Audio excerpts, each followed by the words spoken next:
Hi everyone. We're still giving a couple more minutes for everyone to join in.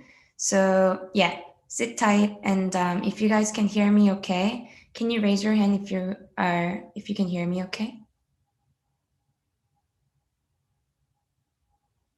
Is the sound working okay? Can you guys see the screen and everything?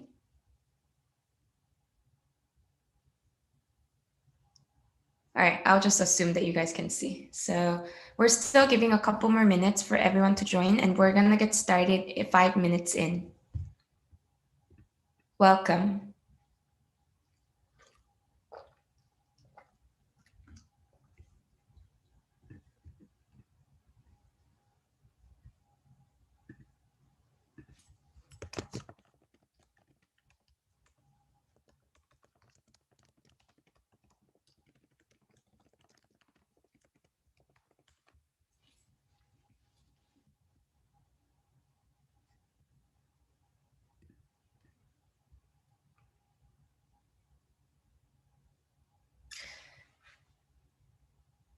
How's everyone today? Are there anyone who's class of 2022 here? Raise your hand, class of 2022. Okay, how about class of 2023? Class of 2024? Or parents? Are there any parents in the room? All right, okay. I think this is everyone. If everyone was interested, then they should have been here now. So without further ado, we're gonna get started. Hi, everybody. My name is Jenna, and I'm a co-founder and CEO of Millie. But before we get started, so here's a few things that I want to mention to you guys. If you are interested in tutoring, either it's the group tutoring or one-on-one, do message us privately. So you can message Millie privately and then hear more information about those things. And I'm gonna answer all of your questions at the end of after each section. If not, I'm gonna answer all of those at the very end. So don't worry, I'm definitely gonna address it. So bear in mind that we're gonna go through some of the materials and then answer your questions. And yes, this session is recorded and it can be shared, so don't worry about that. Okay, so we'll get started. Some resources before we get started I wanted to share with you is number one, we actually just opened our fall 2021 Millie internship opportunities application through our Instagram. So if anyone's interested in applying for internships, then come to our Instagram. This is our Instagram, and then you go to the link tree. And on the very top, you have the internship program. All the information is listed here. It's open to university student, high school student, and the gap year student. So you guys can definitely check that out. And secondly, is related to SAT. Now the 2021 and 2022 official SAT registration is open. And August 28th exam, which is the one that's upcoming, the next one that's upcoming, the deadline to sign up is July 30th. So you guys have 5 more days to sign up, for 6 more days to sign up for the test. So especially if you're class of 2022, go ahead and then sign up for the test. So let's see. This is the official website. You definitely want to come to College Board International Registration page and then look at the test dates. So there's 5 test dates available, and then the registration for all 5 dates for 2021 and 2022 school year is open. So definitely come check those out. And for the August one, you can register in the next 5-6 more days. So that's another one. Another resource for a class of 2022 students, we offer these programs called, our writing clinic, Millie Writing Clinic, for your college application essays. So these are paid programs. And if you want a expert eye to look at your essay and then revamp your essay, you can also come to our website and then look for the options. So we have 2 essays options if you guys are doing UCAS and Common App together. then you can use our two essay options to really get your essays critiqued. We revise it 3 times. Or if you're just doing the UCAS, if you're just doing the Common App, then like the one essay option is what you should be looking for. Okay, that's everything before we get started. Like I said, my name is Jenna An, and I'm a co-founder and a CEO of Millie. So many of you, I recognize some of the names. So Lena, I know you've come and taken the SAT before. And then there's some other names that I recognize, but typically most of the students who are coming to our session, it's their first time joining our webinar. So I'm just gonna introduce myself a little bit. I started Millie about 2 years ago now with my two co-founders, and now we work with more than 300 schools in 60 plus countries around the world. And I went to Cornell for undergrad. I'm from Korea, and then after graduating from Cornell, I had a long career in New York in data science. But then after a few years, I realized what is it that I'm really passionate about, and what is it that I really want to spend the rest of my life doing. And then I decided that what I wanted to do is a help student like myself a long time ago when I was an international student trying to navigate these systems, without not many people's help. So yeah, that's how Millie was born. In terms of the schools, like I said, I went to Cornell for undergrad. I did operations research and engineering, and I did a master's degree at Northwestern University and did MBA at Columbia Business School and London Business School. So I have a fair share of test taking that I've done in my life, and hopefully that makes me eligible for talking about today's session. All right, so what is covered today? So today we're gonna talk about the SAT, English, and the math section. I don't know if you guys heard, but that raise your hand if you've heard that the essay section and then the SAT subject test is canceled. They were, yes, okay. So a couple students already heard about these changes. Yeah. So as of January 2021, there is no more of optional essay and no more of SAT subject tests. If you want to see more details about the changes, we have a blog on our Millie's website. We're gonna put that link in the chat room, but you can go check that out. But in short, what that means is for the you're only going to be tested for the English and the math section. No more there's no more universities that's going to be requiring or requesting the optional essay section. And typically students get freaked out because then how do you show your subject matter knowledge, right? Like a physics, bio, etc. So your in-school grades will be that much more important. If you're an AP student, your AP results will be that much more important. If you're IB student, IB grades will be more important. And if you are a A-level student, your A-level scores would be more important. Anyway, so today we're only going to talk about the multiple choice section, which is now the only section of the SAT. Secondly, what we're going to talk about is the general overview and strategy. This session is not for advanced student how to get from 700 to 800. Today's session is literally like I've never taken the SAT, or I am at the average score, which is about 500. And then just really hearing more about the general overview and the strategy. So if you are one of those students who's already getting 13, 1400, and feel free to exit out of these webinar already and then set up separate, one-on-one session or consultation with us, because then that's when we can tell you more personalized strategy. All right, so with that said, what is SAT? SAT is a standardized test used very widely for college admissions in the United States and numerous global universities. Here is what I want to highlight: numerous global universities. Many students know that SAT is used in the US, but not many students know how widely SAT is used. So let's quickly check out the SAT requirements at Global University. This research was done earlier this year. And as you can see, there's a lot of universities outside of the US. So let's see.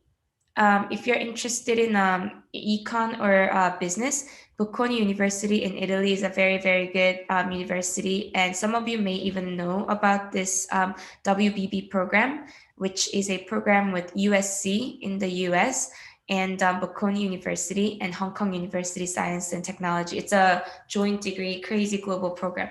Anyways, so in this case, Bocconi University takes the SAT score as the requirement, 1350 for that crazy program, or you can get 1040 for the regular bachelor's degree. You can see, IE, which is a good business school in Spain, also has 1200 as the required score, recommended score, etc., etc. The point that I want to make it here is that it's not just the US universities who would look at the SAT score. So many schools in Asia, Australia, as well as Middle East, Europe, everywhere. So if you guys are thinking about universities in the US and some of these global top-ranked universities, SAT is a good idea to take. So there's more than 2 million students taking the test every year. And in 2019, within the class of 2019, there was 2.2 million students who took the test.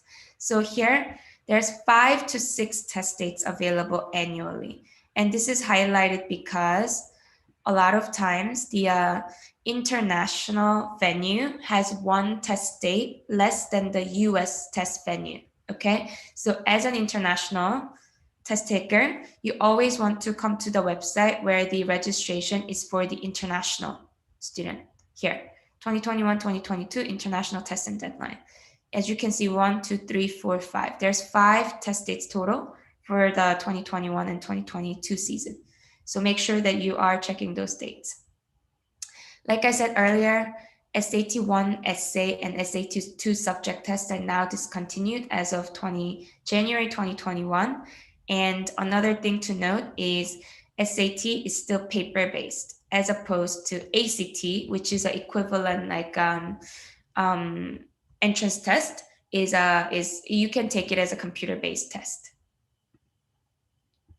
All right, so we already looked at those. Let's go to the next page.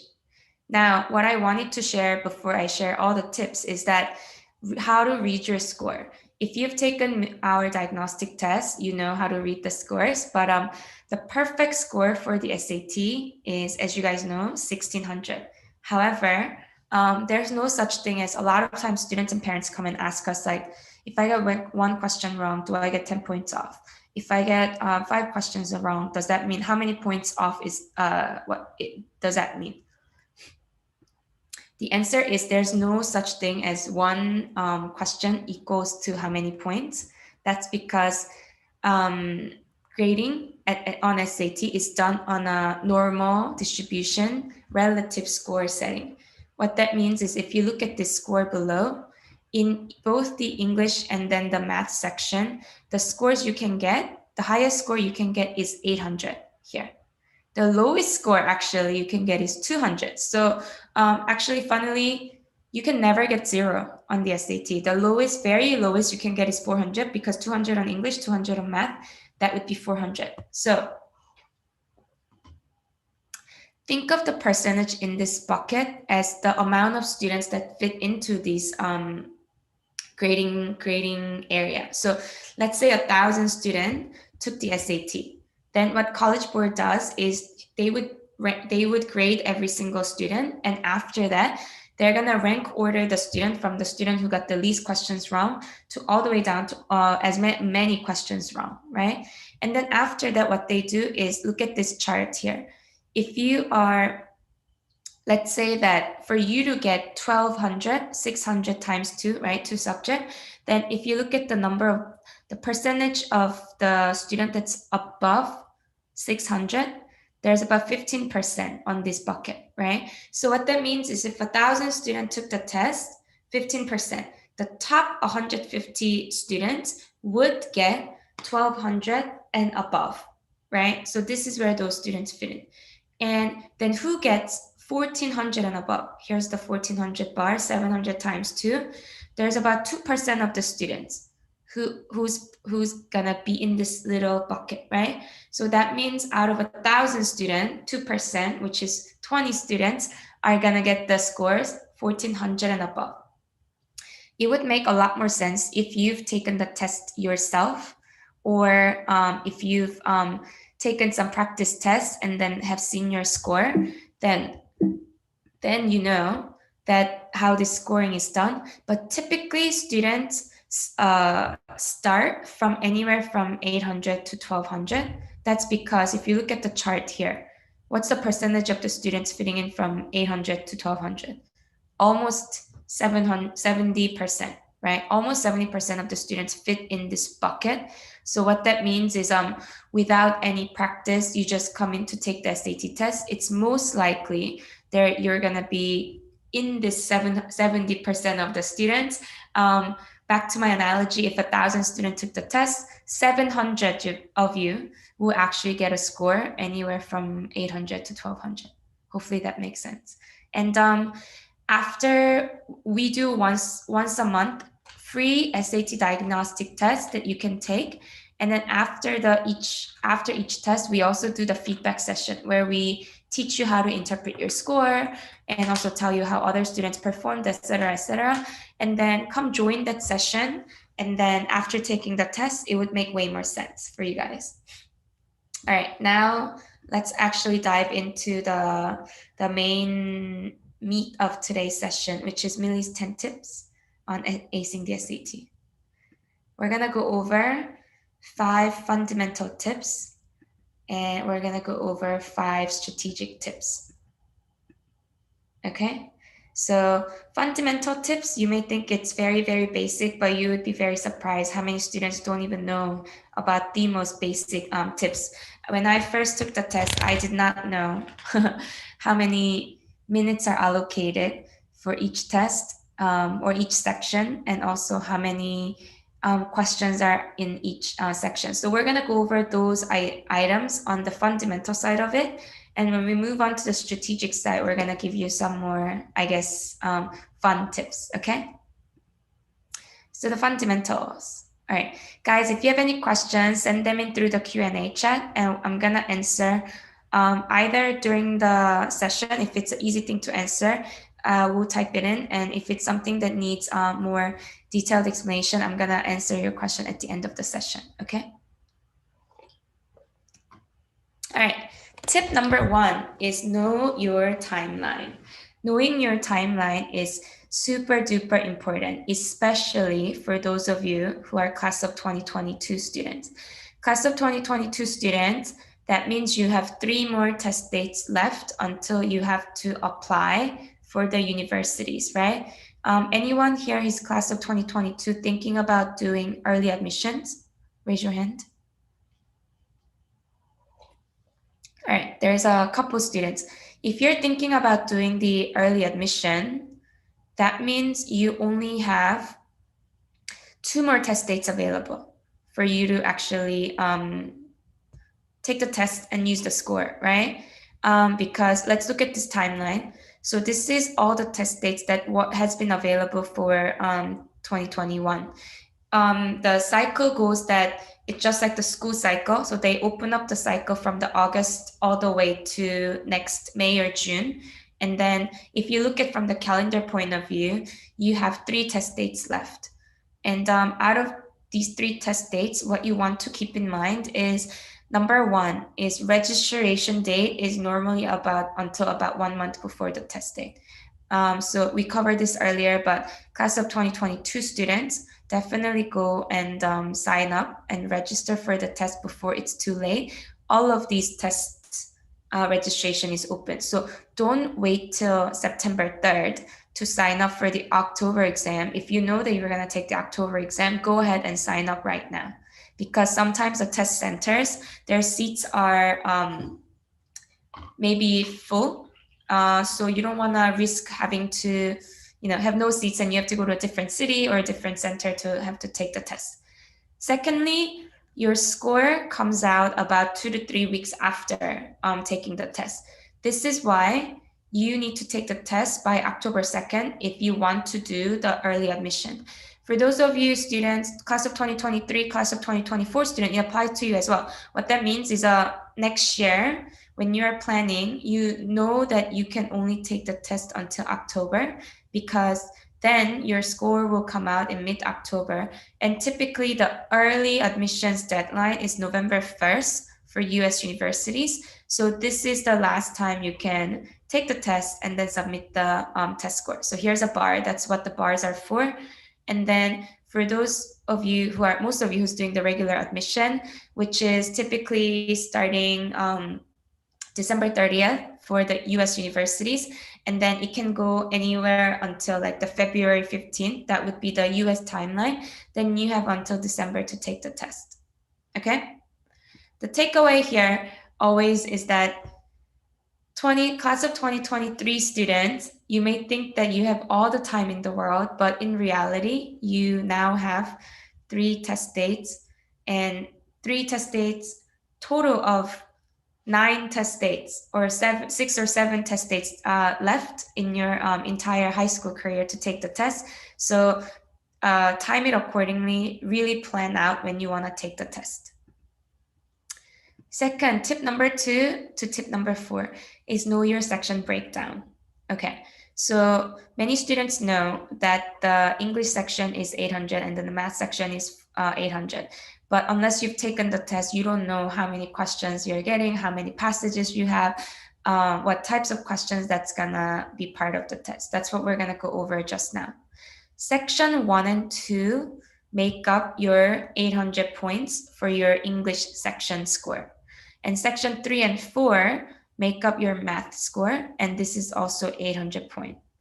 Section 1 is called reading, and section 2 is called writing, but section 2 is not really like a writing section.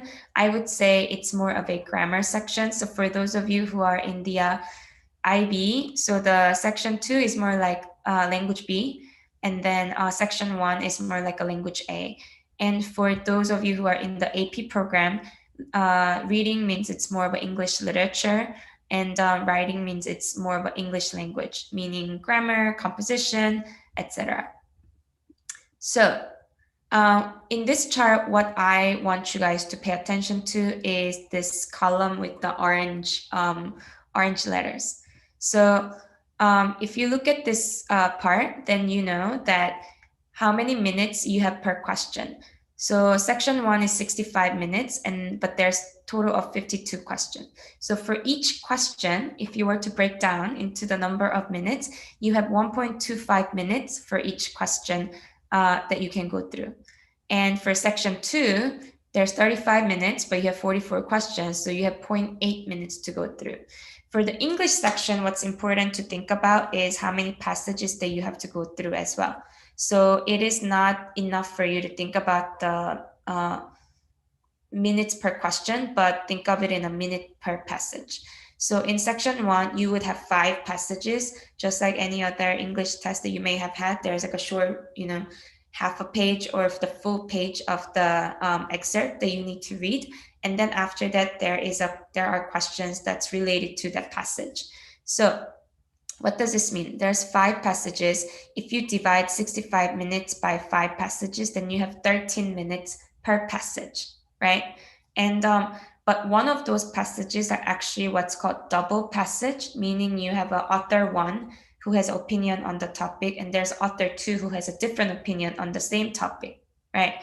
So typically speaking, generally speaking, these double passages are longer than the single passage. So you want to allocate a bit more time for the double passage questions. So what does that mean? You may want to spend about 11 to 12 minutes for the single passages. So let's say you spend 12 hours.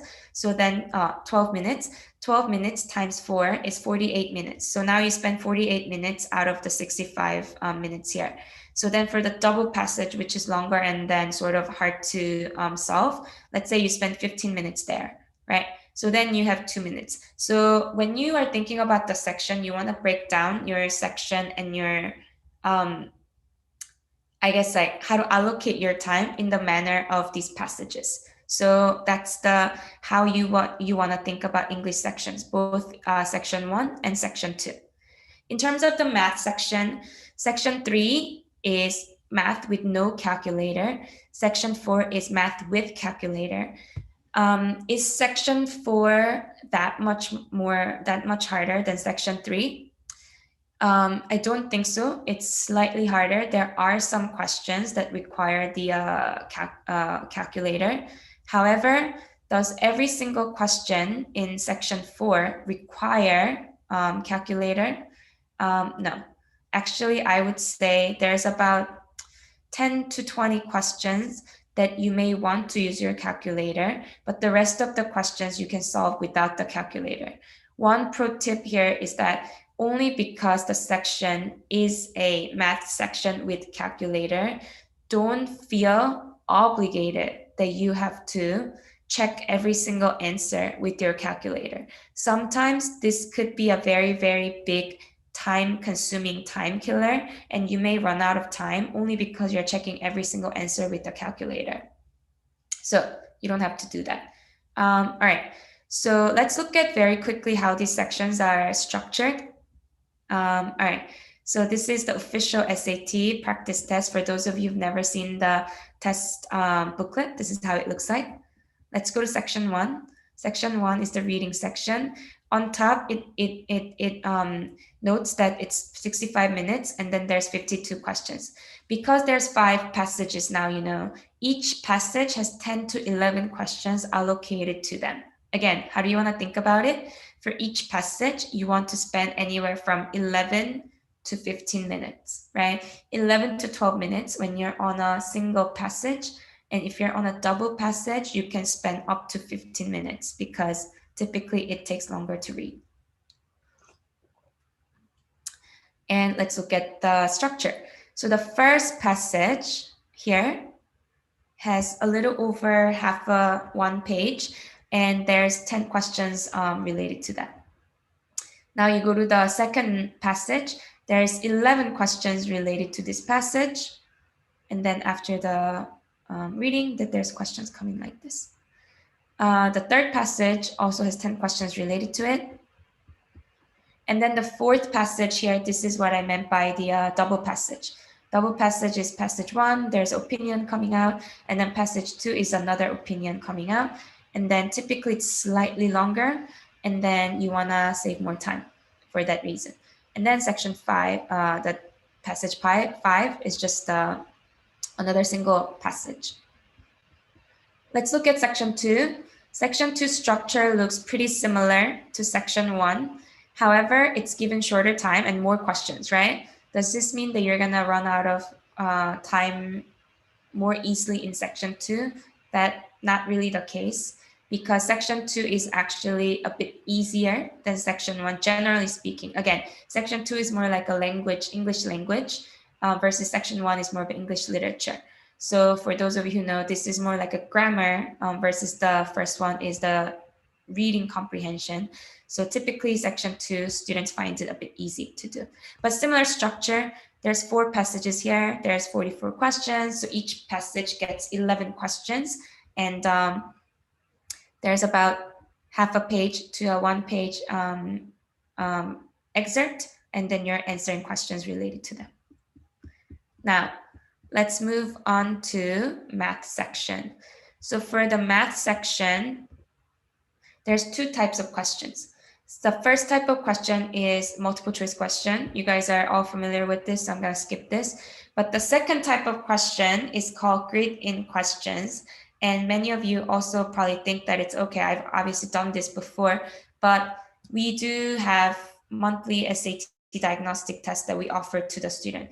You would be surprised how many students not know how to circle these grid-in questions correctly. So you may get questions wrong if you don't know how to answer these questions. So grading questions, you can answer questions in 2 different ways.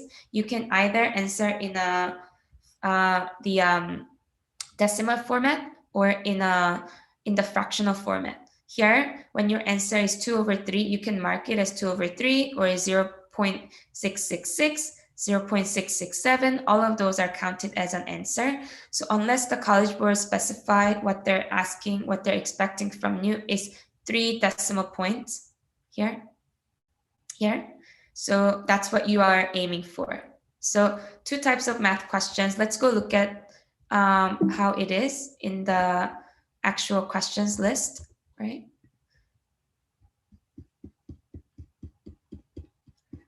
So if you go to section 3, again, this session today is for the students who've never taken the SAT. So section 3, math test, it's a no calculator section. There's total of 20 questions in 25 minutes.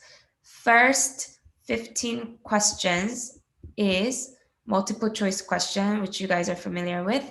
And then the last 5 questions are open-ended grading questions, like you saw, as you guys saw here, right?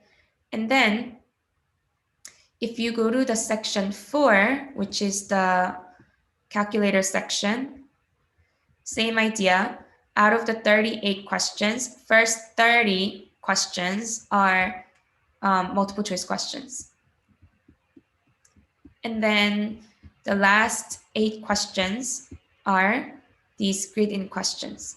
And when you're circling in the questions, you can use it a fractional format as well as the decimal format. But our recommendation is every time that you can use the fractional format. Fractional format is cleaner, and then it's not as much error prone. So go with that route. So there's 8 questions here, and then you're done with the test.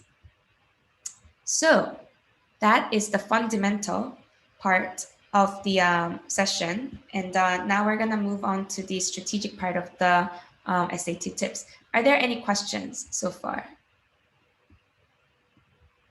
Feel free to send in the questions. So there's no dumb questions. So do ask any questions. And before we do so, I want to ask, how many of you guys actually have taken our SAT diagnostic test here? Okay, so if you haven't done so, there's a couple students, which makes sense because this is actually like a session before kind of type of topic that we would cover before you taking the test, right? And then after that, it would make way more sense once you come in and then take the test. So now we're gonna go into the strategic tips. Number 1 tip, focus on the subject that you are good at. This may be very, very counterintuitive, but until your score gets to about 1250, focusing on your strength area as opposed to your weakness area will get you a quicker boost. Let's look at this scenario. Let's say, according to College Board, in 2018, the average score globally was 1067. And in the other SAT feedback session, I use another score, which is a 2020 College Board official average score, which was 1053. So either way, you are looking at about 1050, 1060 as your average score. Let's say as a student, you started SAT with 1,500 on English and 500 on math. And let's say you are good at English. You're not as good at math as in English, and you have limited time, right? Because you also need to do sports, you need to go to school, etc., etc. So you're good at you are good at English, and you decided to, given your time limitations, you decided that you're gonna study English mainly. And in this case, because you like English, you started studying for it, and you realize you are learning here and there, and you're seeing how you can improve quickly. You can meet the time pretty easily. You read the sections, and there you see the patterns. So your score improves and improves, right? And in this case, you studied English mainly, and then you would end up with about 1250, right? So just a scenario. And in terms of the math, your math score also got slightly better because as you practice, let's say you were studying English for 40 hours on the SAT, and then you were bored with the English section for a bit, and then you study math maybe 5 hours during the time, and then you're also getting familiar with SAT. So that's the score range you're thinking about. Now, let's play a opposite scenario, right? You are the same student, you're good at English, but you decided to study math because you are not good at math, right? What does that do to you? When you want to study the subject that you're not good at, you're like tired and you get frustrated. You don't even know where this is going, etc., etc. You just want to give up, right? So in this case, you spend the same amount of time studying. You're even more frustrated, but your score's obviously not going to go up as high because you're not as good at it, right? So in this case, your math went up to 600 and your English went up to 550 for the same reason that I mentioned earlier. You got used to the test, blah, blah, blah, and then you're ending up with about 1150. Notice how that same limited time, you spend the same amount of time that you spend, and in scenario 1, you scored higher than scenario 2. So what do we want to tell you here is that from about 500 getting to about 650-ish area is much easier than going from about 650, 700 to 800. So if your score is below 1250, that typically means that your score is ranging at anywhere in like the 500 and 600-ish area for both subjects.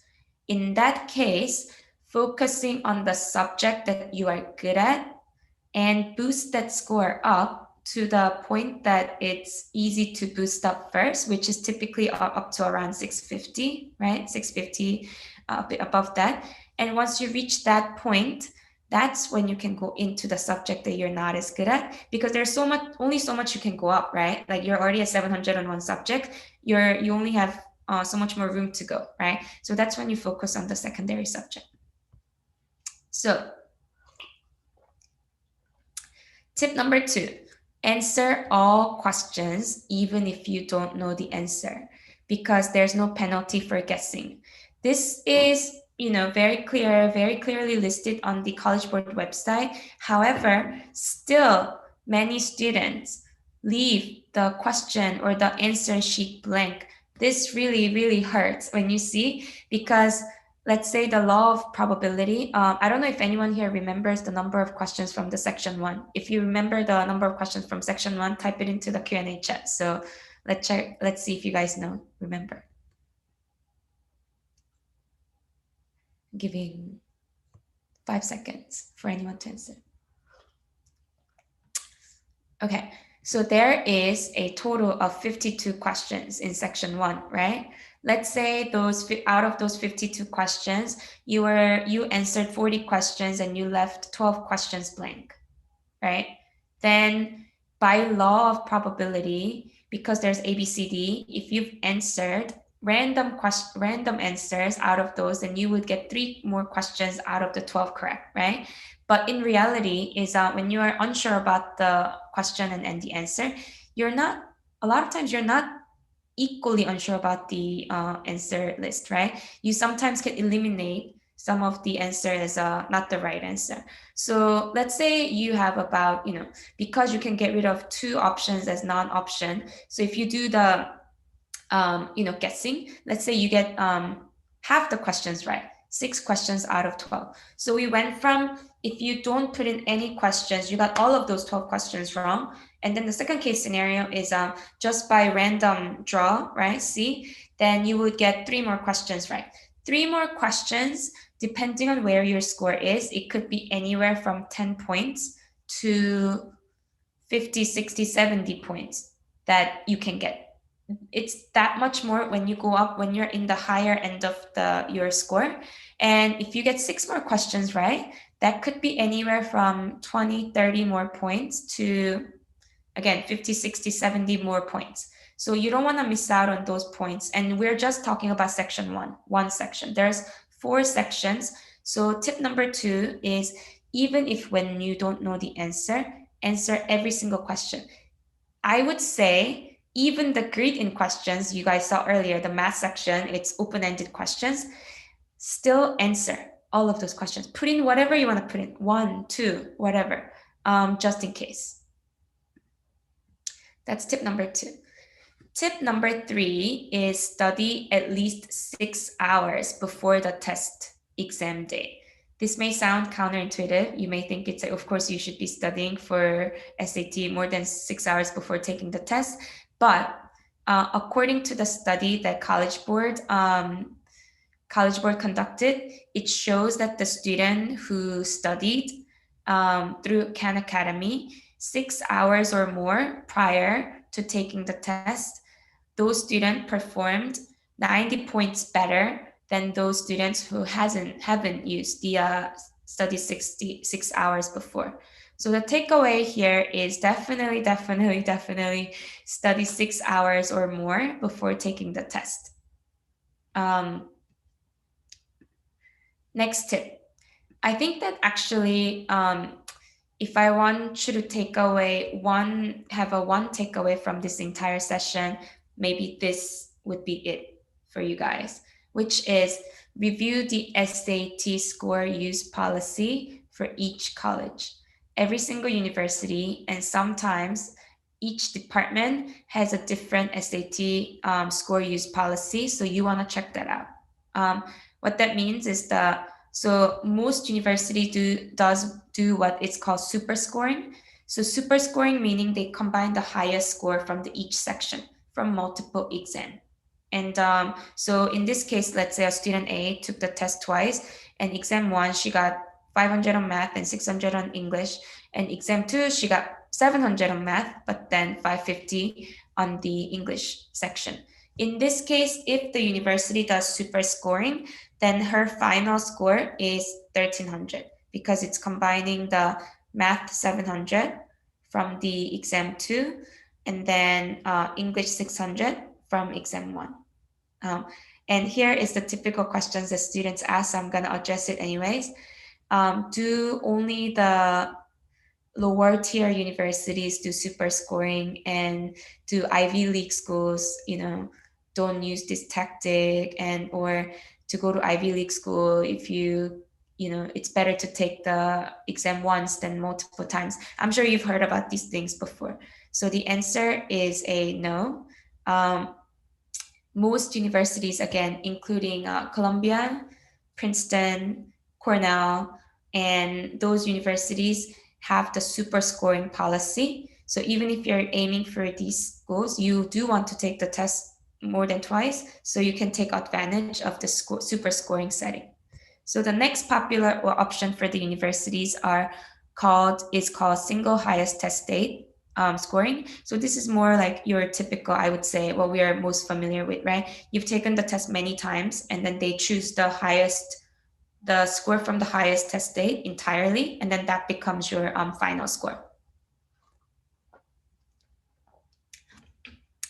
And last but not least, this is not quite common, but there's a type of schools that require all scores for review. And one example of such university is Stanford. But it's very, very rare for this case to be happening. And in that case, the student score that's represented is 1100 and 1250. So one homework today is go into your favorite dream universities admissions page after this session, and then check out their SAT use policy. Okay, maybe check out 3 to 5 universities, so that would be helpful. Or you can just say, you can type in like Cornell super scoring, and then you'll be able to find the answers. Boston University super scoring, and then you'll be able to see. Our last tip here, and then we're gonna go into Q&A, and I can also stay on the line to answer any questions about general SAT test taking, or we do have the tutoring courses here at Millie. It's 100% online. You can do it one-on-one or a group. So options, I can answer those questions. So tip number 5 is take the SAT twice and take AP courses if they are offered. Why take it twice? it is a bit intuitive to think about if you take the test multiple times, you know that it's likely that you're going to perform better because you're familiar with the test type. But it is good to know that there's a study that backs it.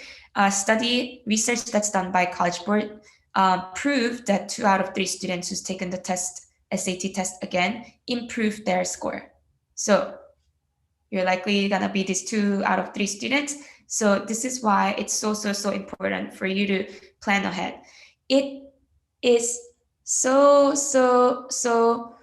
hurtful to see when students are in senior year and then their only test date that's left over is December because you just started the college application or thinking about the university in like October, right?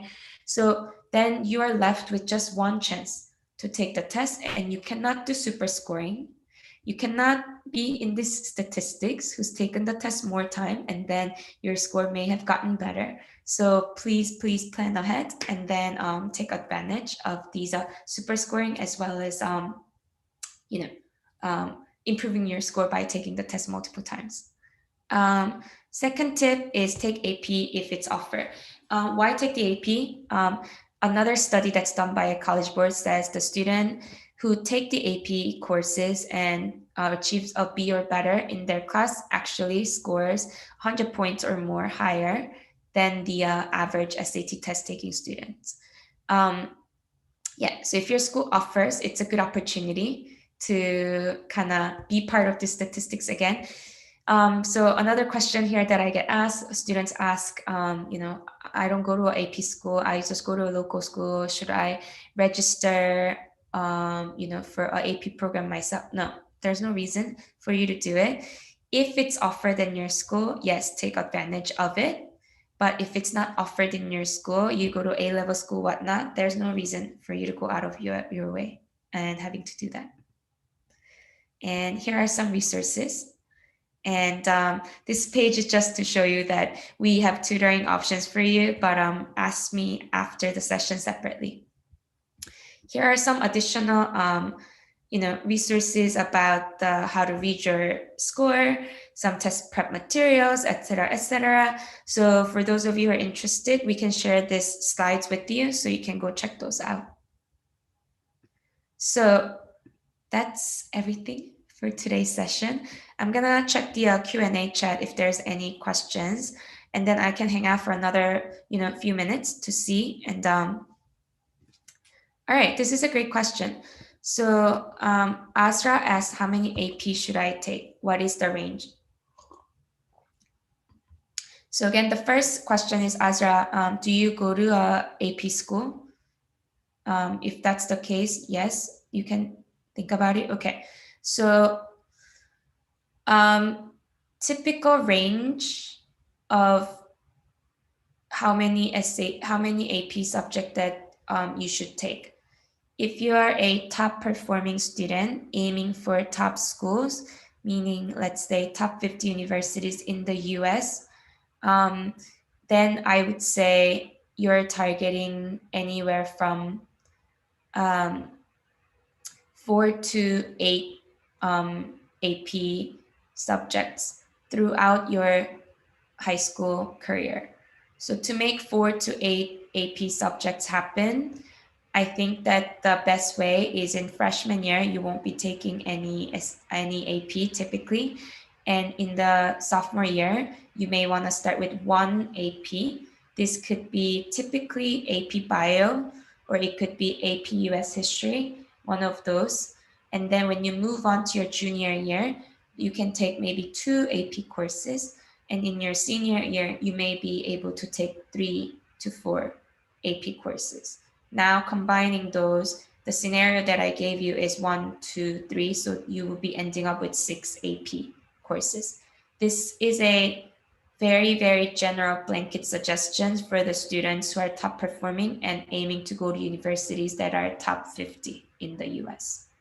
If you are aiming anywhere, and top 50 typically means that your SAT score would have to be about 1450 and above, 1400, 1450 and above. That's where you are aiming. And for those of you maybe aiming for top 150 universities, 100, 150 universities in the US. That would be SAT wise anywhere from like 1250, 1200, 1250 and above type of students. Then in terms of AP, I would suggest maybe 1 to 3 SAT during your school year. So then in this case, you would not take any AP in freshman year. You would likely not gonna take any AP in sophomore year either. It's very rare in a sophomore year you take, AP. And then in junior year, you could take 1 or 2. And then in senior year, you could take 1 or 2. So you again end up with about 3 to 4, 2 to 4 AP subjects in this case. Hopefully that answered your question. Another question is we are asked if Millie gives free SAT classes. So we do have pro bono students that we have a scholarship case students that we give out, but the general SAT courses, other than the review session like this one, it's a paid courses. And for paid courses, what you can do is there are 2 types of courses that we offer for group courses. And those are